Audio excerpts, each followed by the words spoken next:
Hello and welcome back, traders, to Grok Trade. Caroline Alizan here, graduate student of the Grok Trade Mentoring Program. It is Wednesday, September 21st of 2011, and we are looking at the Q's daily chart. And look at this beautiful rising wedge formation that we see here on the Q's daily chart between these two trend lines, the upper one here in blue, and then the lower one right here in pink. So we are having that beautiful rising wedge formation, which is, as you may already know, a bearish formation. And what else do we see here?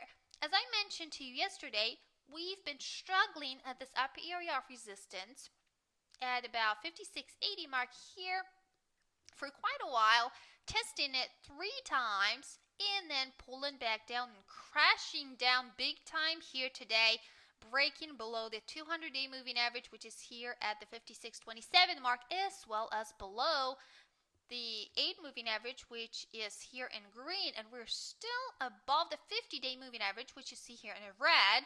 So we have still some room to go down, and then the only obstacle on our way down would be that area of resistance down below where you see the 50-day moving average at about 55.05 mark. So pay close attention to that, because if we were about to continue to the downside, first of all, we would have to break through the 55.05 mark and then close below it in terms for the rising wedge formation to be confirmed. And then from then on, we could continue lower to that next area of support down here at 54.40 mark.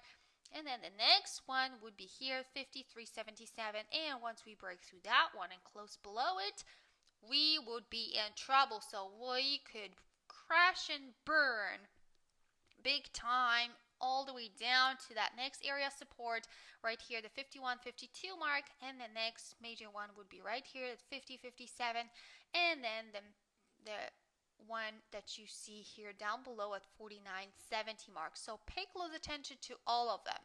And as you can see, we had that big down day here today, confirmed by the MACD pointing south. It's getting closer and closer to the zero line.